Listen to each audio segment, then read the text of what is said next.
आवश्यकताओं में जो जीवन जीता है उसे सुख मिलता है, और जो इच्छाओं में जीवन जीता है उसको बेहद दुख मिलता है। और जो व्यक्ति विवेक पूर्वक जीवन जीता है उसको अथाह शांति मिलती है, अथाह शांति मिलती है। अपने पति को भी संभाल कर रखो। आत्मा अजर अविनाशी है, शरीर नाशवान है। शरीर किसी का अमर नहीं, न चाहते हुए शरीर एक दिन मर जाता है, और न चाहते हुए आत्मा पंछी एक दिन शरीर के पिंजड़े को छोड़कर उड़ जाता है। पिंजरा नहीं है काम, पंछी उड़ जाइए। इस आत्मा को पंछी का नाम दिया गया है कि ये पंछी है, और इस शरीर को 10 द्वार का पिंजड़ा बताया गया है कि 10 द्वारे का पिंजड़ा, ये नाक, आंख, मुंह, कान, ये सब द्वार है। 10 द्वारे का पिंजड़ा, तामे पंछी पौन, रहीबे को अचरज बड़ा जात अचंभव कौन। और 10 द्वार खोले फिर भी पंछी बैठा है।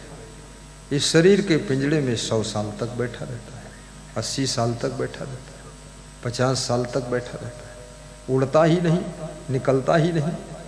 कितने लोग बूढ़े हो जाते हैं, कमजोर हो जाते हैं, भगवान से प्रार्थना करते हैं, भगवान अब हमको मौत भेजो, यमराज को भेजो, हमारा कागज कहीं भूल गए हो क्या, हमारा रजिस्टर पलटो, हमारा पूरा हो गया काम, अब हमें ले चलो यहाँ से। दुनिया में मैं जीना नहीं चाहता, रहना नहीं चाहता। अब वो मरना चाहते हैं, फिर भी मर नहीं रहे। और 10 द्वार खुला है और मन कहता मर जाऊं, फिर भी मरते नहीं है। घर के लोग भी सेवा करते करते ऊब गए, बीमारी से ऊब गए, अस्पताल में भर्ती रह करके 10 लाख खर्च हो, बीमारी ठीक हो नहीं रही, तकलीफ बहुत बढ़ रही है, दर्द खूब हो रहा है। जो बीमार है वो भी मरना चाहता है, और जो उसकी सेवा कर रहे हैं उसके बेटे बहू, वो भी अब प्रार्थना कर रहे हैं कि इतना दुख देख करके, सास ससुर का दुख, माता पिता का दुख देखकर सहा नहीं जाता। हे भगवान अब इनको ले जाओ। भगवान ऐसा है, बड़ा तमाशा करता है। जब घर के सभी बोल देते हैं ले जाओ ले जाओ ले जाओ, तब एक दिन आकर उठा लेता है और लेकर चल देता है। तो लोग उस दिन मन ही मन खुश होते हैं, आज उनका भी दुख छूट गया और हमारा भी पिंड छूट गया। चले गए, अब बूढ़े थे, कमजोर थे। अब ये बहुत कठिन काम है, क्योंकि बहुत कमजोर शरीर, बूढ़ा शरीर, असमर्थ शरीर, बीमार शरीर, रोगी शरीर ज्यादा दिन अगर रह जाए तो उसको ढोना ही पड़ता है।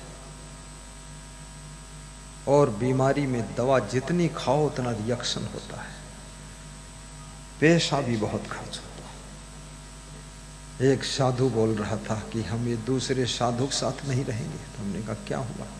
बोले लाखों रुपए की दवा खाई गई। तो हमने कहा क्यों खाई? कहीं हालत डौलत नहीं है, बैठ रहते, झाड़ू भी नहीं लगावते और बीमार होते, थोड़ा हाल डोलें तो ठीक हो जाए। तो हम कहते तो तुम हलाई डोला दिया करो। बोले तन को हाल डोले कह दे तो नाराज बहुत होते, तो हम इनके साथ रही भाई नहीं करी। बोले हमारी दक्षिणा सब यह दवाई खाएगी, हम भाई साझा ना करीब इनका। अब ये कितना साधु भी बहुत आलसी है, बहुत आदी, पड़वा है, पड़वा पड़ा रहता है, नाक बजाता रहता है, पड़ा रहता है। पड़वा नाम पड़ा क्यों उसका? पड़वा इसीलिए नाम पड़ा है कि भैंस के दूध पी लेते, थोड़ा बहुत भूसा खा लेते, फिर दिन भर पड़ा रहते, सोवा करते, नहीं सो तो हूँ आँखी मूंदे पड़ा है, तो उसका नाम पड़वा है। ऐसे मनुष्यों में भी घर घर एक एक दो दो पड़वा है, और स्त्रियों में भी 2-4 पड़िया भी है। अब पड़वा पड़िया का विवाह हो जाए तब तो पूरा घर फफोला पड़ गया। पति पड़वा और पत्नी पड़िया। अब बीच हम फंसे, सास ससुर और माता पिता। अभी पड़वा पड़िया कह कैसे का करें, उठता ही नहीं। पड़वा मत बनो, आप मनुष्य हो। सुंदर नर्तन मिला है तुमको, ये गंवाने के काबिल नहीं है। आप आलस्य में शरीर गंवा दो, आप गुस्सा में जिंदगी गंवा दो, आप सोने में टाइम गंवा दो, आप रोने में जिंदगी गुजार दो। तुम्हारी जिंदगी की परवाह किसी को नहीं है। तुम्हारी जिंदगी की परवाह सिर्फ तुम्हारे माँ बाप को होती है, और माँ बाप भी थोड़े दिन में परलोक जाने वाले हैं। इसलिए कृपया चेत जाइए, जाग जाइए, अन्यथा इतना भटकोगे कि रक्त के आंसू रोना पड़ेगा, और तब तुमको माँ बाप की याद आएगी कि समझाया तो बहुत पर माना नहीं। मेहनत तुम्हारा मित्र है, परिश्रम तुम्हारा दोस्त है, आलस्य तुम्हारा शत्रु है, काम चोरी दुश्मन है। आपका भाग्य बिगड़ेगा, आपका भाग्य बनेगा, आपका भाग्य सुधरेगा, आपका भाग्य नष्ट होगा, दूसरे का कोई खास नुकसान ज्यादा नहीं। खूब शराब पियो, आप गिलास में क्यों पीते हो? बाल्टी में मुंह लगाकर पियो, जैसे भैंस बाल्टी में पानी पीती, बाल्टी भर शराब पियो। अरे शराब पीते क्यों हो? पियो भी और नहाओ भी उसमें, और गद्दा रजाई वो हम बोर के बिछाए सो। और शराब में दाल पकाओ, शराब में ही चावल पकाओ, शराब सब्जी में डालो, कौन रोकेगा तुमको? बिहार प्रदेश में शराब बंद हो गई, सरकार ने बंद कर दिया। तो इसका रिजल्ट ये हुआ, जो लोग पीते थे वो घर घर बनाने लगे, और घर घर बनाने लगे तो घर भर चाय जैसा शराब पीने लगे। पहले केवल पति पीता था, अब पत्नी भी पीती है।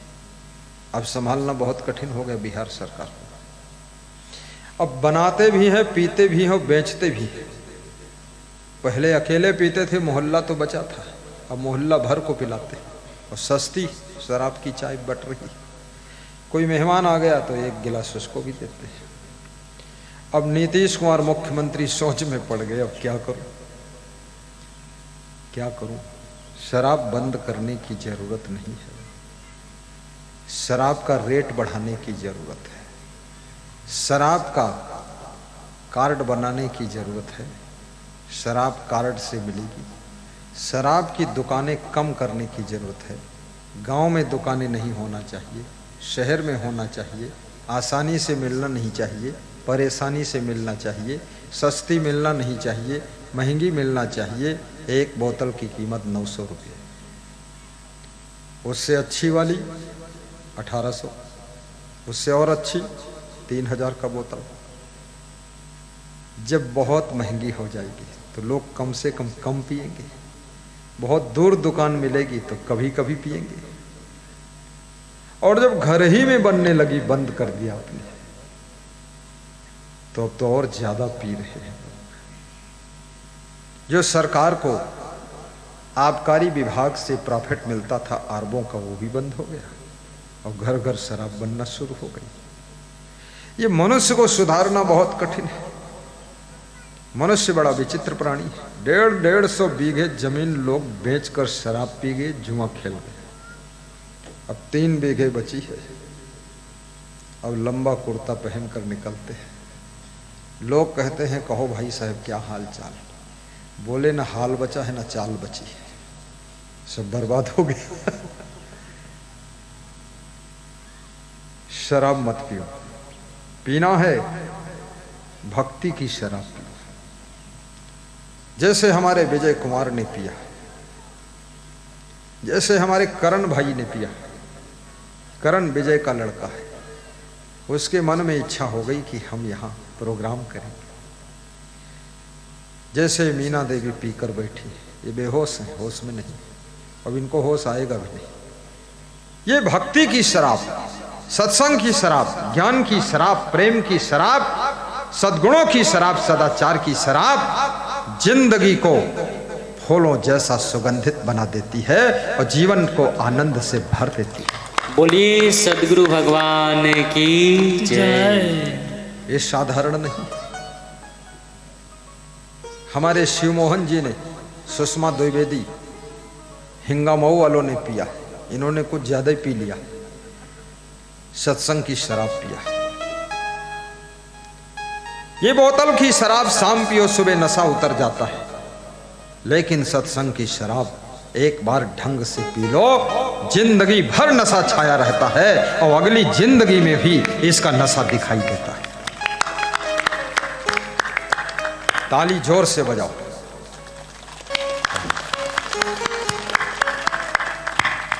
नहीं, ताली दम नहीं, ताली में दम नहीं,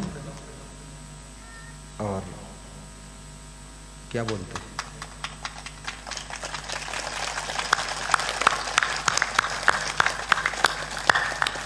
ताली में दम नहीं तो तुम्हारे गुरु हम नहीं। ताली जोर बजाना चाहिए। ये तो टेंशन फेंशन सब चलती रहेगी।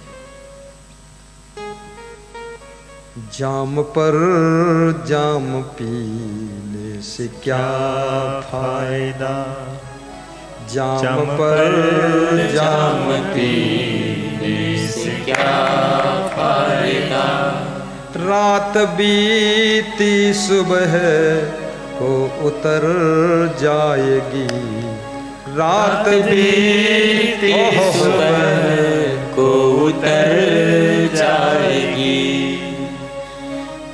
रात बीती सुबह को उतर जाएगी, रात बीती सुबह को उतर जाएगी। ए फकीरों की प्याली को पी ले जरा, ये फकीरों की प्याली को पी ले जरा, तेरी सारी जिंदगी सुधर जाएगी, तेरी सारी जिंदगी सुधर जाएगी। जाम पर जाम पीने से क्या फायदा, जाम पर जाम पीने से क्या फायदा। जिंदगी ऐसी बना जिंदा रहे दिल शाद तू, दिलों में जिंदा रहो। दुनिया में तो हमेशा कोई जिंदा रहता नहीं, लेकिन सबके दिलों में आप जिंदा हो जाओ। जिंदगी ऐसी बना जिंदा रहे दिल शाद तू, तू न हो दुनिया में तो दुनिया को आए याद तू, दुनिया को आए याद तू। ऐसी जिंदगी बनाई। जाम पर जाम पीने से क्या फायदा, सत्संग की शराब पी लो। जैसे मीरा ने, शिवरी ने भक्ति की शराब पिया था, ध्रुव और प्रहलाद ने, राम और कृष्ण ने सत्संग का रस पिया था। जिसने जिसने पिया युग युग वो जिया। किसने किसने पिया, राम ने पिया, कृष्ण ने पिया, ध्रुव ने पिया, प्रहलाद ने पिया, मीरा सेवरी ने पिया, युग युग जिया। आज भी वह सबके दिलों में जिंदा है, सबके दिलों में जिंदा है।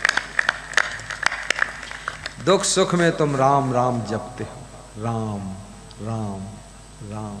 हे भगवान, हे भगवान, सत्संग में डूब जाइए, सत्संगी बन जाइए। गाइए, जिस जिसने पिया वो युग युग जिए।